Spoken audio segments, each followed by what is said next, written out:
Swayam Prabha. Digital India. Educated India.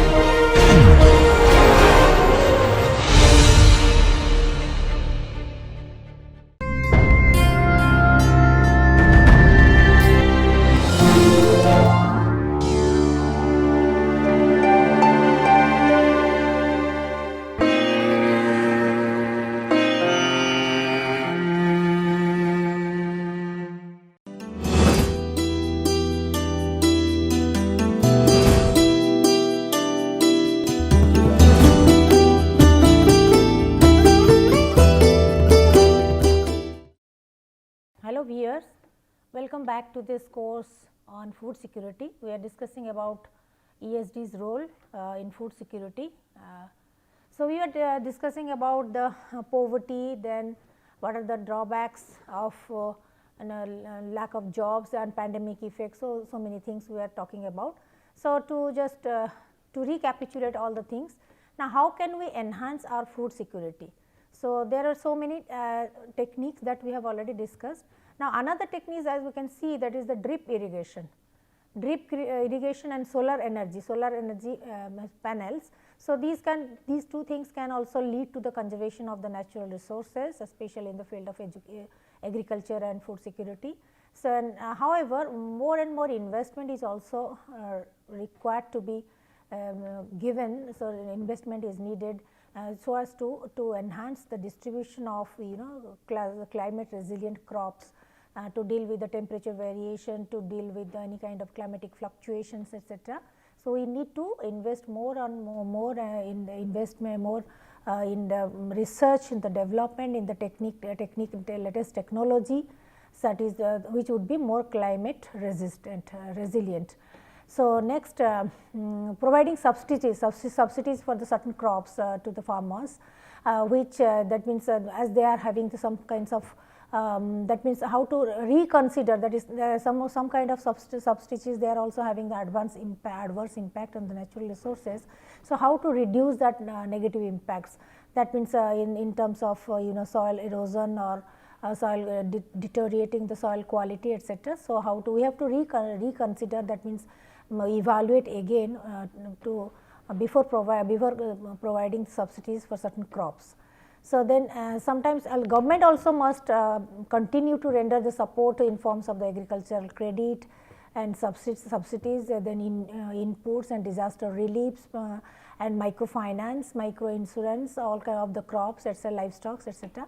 So government also need to monitor it regularly and render support in terms of various facilities, privileges to and in various kinds of the disaster reliefs also, in terms of micro insurance, microfinance to all the farmers, agriculture farmers and the rural people. So now our very popular program, government's program, is the Manrega program. Manrega program, already it has increased the rule of wages and reduced the gender gaps in the wage discrimination differences between the male worker and the female worker. It also enabled us the better access for the food and reduce the distress of migration, etc. So that has to be continued. So all the Manrega facilities, the program activities, that has to be promoted, that has to be enhanced, that has to be continue with primarily focusing more on the women health, children's well-being, and the improvement of the health and education, like this thing. So now with the increased budget, technology and research and development, the status of food security that can be enhanced. Now in 2021-22, our union budget has already allocated the funding allocations for the health sector have been nearly doubled due to these pandemic issues. So the budget also for allocated more funds in the agricultural credit. Then now recently, I think Prime Minister has also announced that some of the that means cash and capital has been sent to the farmers' account, and there is a large boosting policy. So similarly, all the other areas like animal husbandry, dairy farms, fisheries, poultry farms, these things can also be promoted from time to time. So So primarily the focus would be given to more malnourished children and the malnourished mothers. So the farmers, they must have the access to latest research. They can help improving the seed quality, decreasing the pest and disease problems, and increasing the crop sustainability, through rigorous kind of workshop, awareness camps, media news, medias like through the regular feature in our All India Radio, that is the Krishi News, Krishi Sansar, Krishi News, etc. But besides that, I think they also should be given all other kinds of opportunity to enhance their awareness and knowledge in seed quality, updated research development that is happening in agriculture and food sustainability. So, how to increase the crop sustainability, and again there are different kinds of pesticides available for different disease plants, disease problems, etc. That has to be informed to them, and how to reduce this soil erosion, how to deal with the biodiversity. So, all these kinds of knowledge, this should be updated. So, all the agriculture farmers, rural people, they should be updated with all these kinds of information from time to time through different media channels and media sources. So, this is a framework given by MDPI. MDPI is a very popular, very international society. It is an international society working on sustainability. So, MDPI has given this framework, like framework, for example, that means how to reduce the soil erosion, water erosion, and how to enhance the quality of the soil with less like temperature, how to keep it moderate, how to enhance the water retention capacity of the soil. These are some of the things that has to be that is one domain, that is the research can update from time to time. And the crop management, post harvesting, how the crops should be managed, should be managed properly, like for example with precision of water and nutritional management, with low wastage, with energy management, with ICT facilities, how this crop can be managed post harvesting. And again, along with this, the minimum soil disturbance, then even if that means our farmers are being engaged in different kinds of seasonal foods and plants and the plantations and the food crops, etc. But with the minimum soil erosion, with the minimum soil disturbance, like without destroying the quality of the soil, with the how the energy can be saved, how to reduce the soil erosion, how to make the how to reduce the greenhouse gases also, with all kinds of these steps and techniques. The intention, the purpose is how to improve the soil properties, soil properties. Then crop diversification, with the protection of the soils. Again, how can we diversify our crop, our farming or agricultural products and the crop in the throughout the year in a very diversified things, like from one type of crop harvesting to another kind of things, like for example distributing the different sometimes from time to time distributing the soil nutrients, reduce the risk of the weeds through pesticides, and how to, that means increase the soil's biological functioning. And depending on the seasonal effect, how can we vary in the same land, in the same field, how can we produce different types of crops from time to time with the variations. So, that can also not only enhance our food security, but also it also gives a kind of protect the earth quality, or the land quality also. So, that the other kinds of the things can be managed, like optimal nutrition should be balanced, then systemic resilience can be enhanced, then soil biodiversity can be protected, and similarly climatic management can also be enhanced. So, MDP has given this framework. So, before planning for our next season or the next year's plantation on the food processing plantation, all the harvesting kind of agricultural activities, now we should take into account this framework, starting from the how to protect the our land, the earth quality, land quality, then crop management, then minimum erosion of the lands and quality, and how to enhance the sustainability or the resilience of the land through diversifying the crops and taking other measures also. So, here as all of us we know, climate change is a very important factor in agriculture. The most, the most serious challenge, you can say long term challenge, we can say with the global warming, etc. So, it has been posed as a very long term challenge for agriculture. So, what can be done in this context?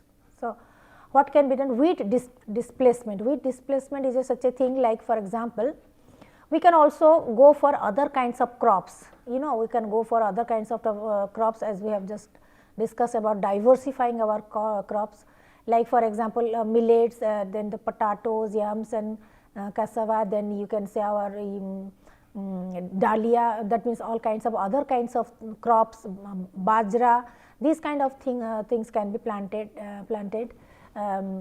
in the next as a new crop with the seasons, with the beginning of the new seasons. Similarly, we can also diversify our food baskets in terms like the varieties of things can be produced, like from time to time with the seasonal variations, like green leaf, sometimes green leaf vegetables to millets to yams to different kinds of food products can be items can be increased, so that we can diversify our food varieties, and accordingly we can also go for the new varieties of plantations. So, again this is a framework how climate change affects our agriculture, like the climate change due. So, because of the agriculture, what agriculture contribute to the climate change with the use of the excessive manufacturing, that means pesticides and all kinds of things, pesticides and fertilizers, chemical fertilizers. Now, it also increases these kind of gases like carbon dioxide, methane and the nitrous oxide. So, that causes that has the linkage, that causes the climate change, that also affects the climate. Similarly, again it results in terms of global warming, glacier melting, sea level rising, ocean soil acidification, all kinds of that. So, these are the after effects of this climate change. So, this cycle, that is climate change, that affects agriculture, and again agriculture also contributes something towards the environment, and which again is these are directed towards the climate change, and it has a negative impact on the environment. So, this cycle is going on. So, that is why nowadays we are facing the challenges, like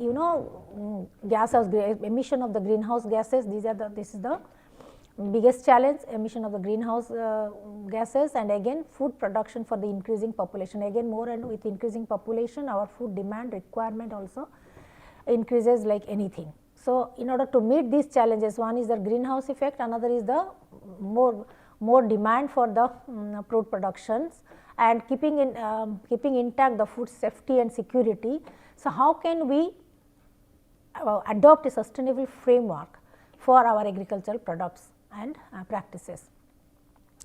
So, similarly, watersheds are also important for the recharge groundwater.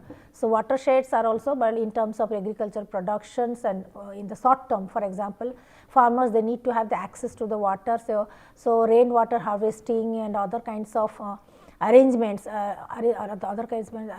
to preserve water, to conserve water, so that it can be it can be utilized for the ongoing agricultural plantations and the farm activities and the farmland activities. So, how to restore, how to conserve, how to sustainably use the water as a major resource, that is also an important factor. So, here again here we can say that the private sector also plays a very important role. So, of course, this agriculture activity is a multi-stakeholder partnership program. It is not just about farmers, it is not just about the rural people and agricultural lands or the policies, but a multi-sector partnership. So, here private sector can also play a very important role, major role. So, private sector can play important role in the sense that, like for example, to establish certain essential regulatory frameworks under the private sector, like for example, from their fund of CSR fund, they can also utilize their CSR fund in the agriculture for the agricultural benefits or the benefits of the rural people, so that it can enhance the food security in the rural things, and it can also forbid, it can also you can also protect from the food, that means food wastage. It can also reduce the food wastage in terms of their policies and the penalty and the punishment mechanisms.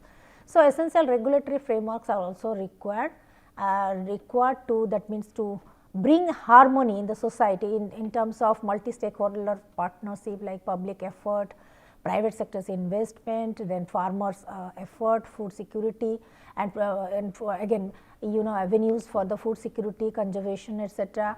So, for that reason we need to have the strong institutions. So, we need to have the strong institutions which regulate, which coordinates, which controls this multi-stakeholder partnership with a strong government and economic institutions. Like for example, NABARD, I am saying that NABARD is providing, giving the funds to the agricultural land, etc.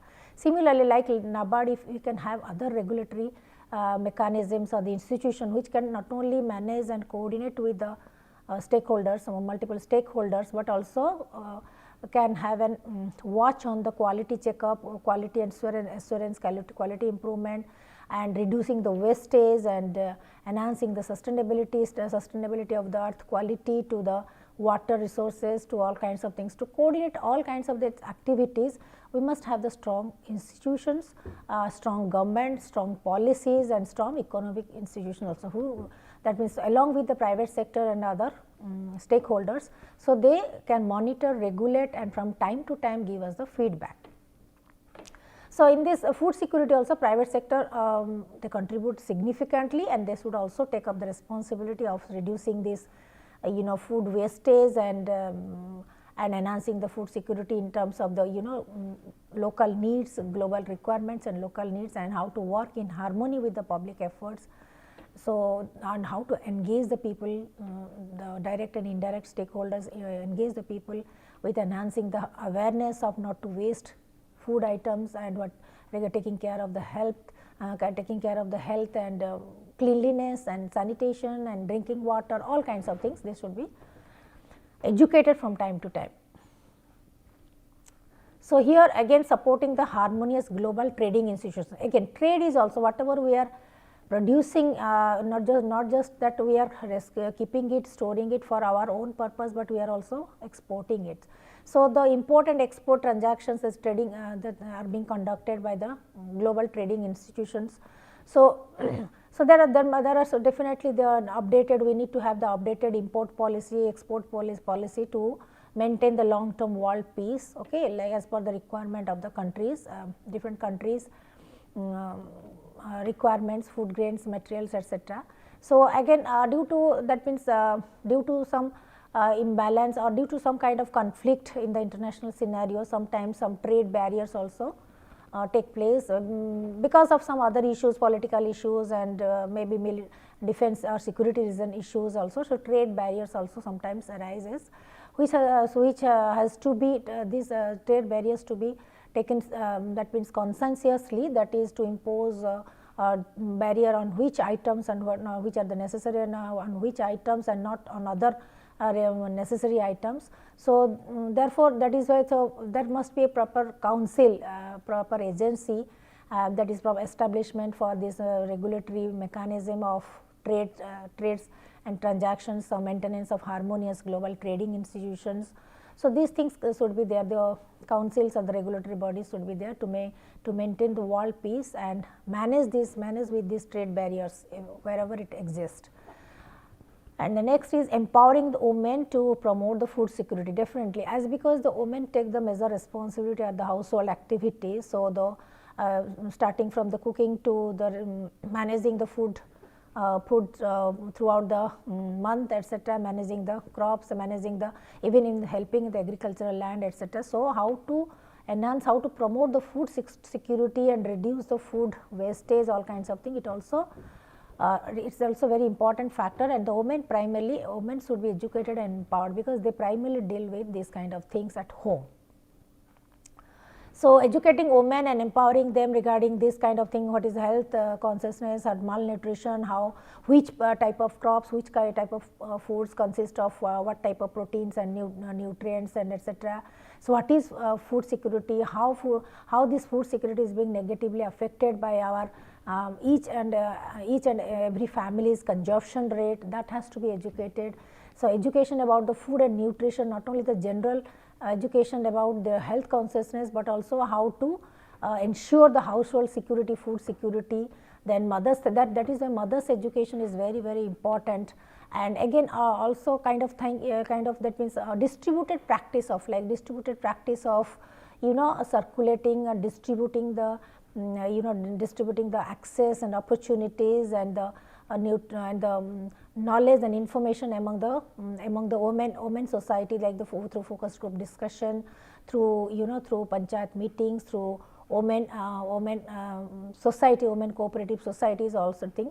So not only they will be empowered to produce, to learn, to protect all kinds of things. So they will be more exposed to all kinds of preservation techniques also from time to time, that is to preserve for the long run, that is for the the different kind of cooperative activities on the pickle making and all kinds of the dry fruits, the dry fish and other kinds of things. That is again another method of the food security for the long term purpose.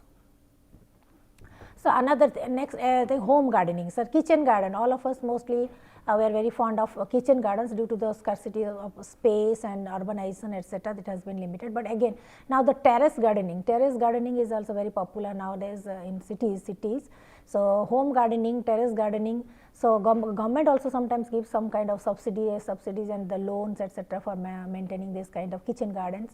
So women and the women, especially rural women, can be given this kind of loans, this kind of access to develop their own kitchen gardens, home gardens, and even in the cities also terrace gardening also. So community can be helped in empowering themselves to provide this kind of nutritious food in their home garden. So and due to the limited stock of stock of these vegetables and in the market, so the price rise is a price rise of normally price rise of onions is the regular feature in our market. So how to reduce this kind of things? So to enlighten, to empower, to educate our people, especially the rural women, not only regarding the health but also the food security and the productivity and how to engage them in creating this kind of sustainable food items even in their kitchen garden. So again another that we are discussing, reducing the food wastage. So many as all of us we witness so much of food wastage is being taking place in the urban cities and urban areas. So there must be some law, to penalize all these kind of things for wasting the product. So nowadays gradually the trend is shifting, like for example in the hostels, etc., when the extra foods, etc., are being distributed to animals and being distributed and extra foods are being sent to some kind of orphanage and some distributed among the poor people. That sort of things would be there, but otherwise a strict law and penalties would be imposed, because sometimes disposing the food, there people are habituated of disposing the food. They think that it is a very easiest method and cheaper method than reusing this kind of thing, or distributing or sending it to somebody else, some other place. So in that situation people should be penalized. Some kind of penalties and the punishment and the laws and regulatory acts would be there. Again, private companies would also invest to bring out these potential solutions to minimize the food wastage. They must come up with some kind of mechanism, some kind of strategy to minimize this food wastage. So companies can also influence consumer behavior by advocating, by motivating them, by educating them. So about the cost effectiveness, about its utility, about the hunger, the state of hunger of the people in our country, across the world. So enhancing that awareness, and so that means and inducing the conscience to be empathetic towards others, and how poverty and hunger is a global problem, and how can we individually contribute little bit amount also towards the mitigation of this kind of global problem. So they should be, from time to time they should be educated, motivated, and regarding the sustainable consumption behavior, and not to waste the food, and how even if the food is being left out, then how can we utilize it by distributing among the animals, even animals and the poor people. How can we distribute the poor people also from time to time? So, then again now the latest technology is that artificial intelligence is also being used. Artificial intelligence is also being used to avoid this food wastage, like like this recycling process. This is recycling process, the recycling of the waste management, or the plastics or other kinds of the waste products recycling. Similarly, the AI can be, artificial intelligence can be used to avoid this food wastage, like a US based window uses the computer vision to help the commercial kitchens. So, they used to guide these commercial kitchens, who produce the large quantity of foods and around the world, to give them the suggestion strategies that how food is being wasted and how to minimize it. Similarly, Berlin based startup also solution Plantix, also it also aims to stop these good crops from being wasted when the farmers they can presume them and to be damaged. That means, when the, like for example, all of it, that means this kind of climatic change due to sudden rain or sudden kind of climatic change, how to restore our food crops being wasted from being wasted. So, that restoration, storage, conservation, these kind of things can also be given through the process, like through a solution called Plantix, that is the mobile crop doctor, that is called the mobile crop doctor. Okay. So, by using this image recognition of the that help the farmers to diagnose these issues of the crops and can save it and protect it. So, wastelessness, again wastelessness is another thing, that is artificial intelligence that maintain to dynamic pricing on the items with the expiring date. So, this through this, how this price regulation can be monitored, price regulation, price fluctuations can be monitored, and how the timely the farmers can be informed, intimated regarding the risks involved in this particular climate and with the varieties of the crops, how to restore, how to be alert with regard to the risks involved in different kinds of crops and the food products. So, how to reduce the wastage, food wastage, etc. That is not only through AI. This is the technology as we are using AI, not only through AI, but like it is, AI is easily available for the developed countries, but for the other developing countries, it is through the advocacy, it is through the motivation, it is through the regulation, especially laws, regulations, and the corporates and private sectors being actively engaged in a and with the strong institutions, nodal agencies, strong institution to regulate, to implement these policies and monitor and regulate the laws and rules must be established to reduce this food wastage and enhance the food security, especially in the developing countries. So, for that matter, it is a continuous learning. So, all the stakeholders from starting from the agriculture people to ministry to stakeholders to investors to farmers to consumers also, even the public, common public as the consumers, we must be updated from time to time regarding all the mechanisms of food processing. And similarly, so education departments would also be established. Like for example, here in our IIT Kharagpur, there is a food processing, food engineering, agriculture and food engineering department is there, which takes care of all kinds of research activities, organic farming, technology based thing, all kinds of. Similarly, more and more such robust, so strong departments, research department, academic departments would be established across the country, which not only educate our youth and adults, but also empower them to to start the small business in the agriculture field, also to start up start for the startup entrepreneurship, for the food processing units, to conservation, to all kinds of things, agriculture related or food processing related things can be done by our present youth and adults also. So, these things kind of, so education, information, education and follow up, monitoring, follow up, it is a regular cycle, learning cycle that has to be carried out. So, with this I am just stopping it right now. We will continue in the next class. Thank you very much.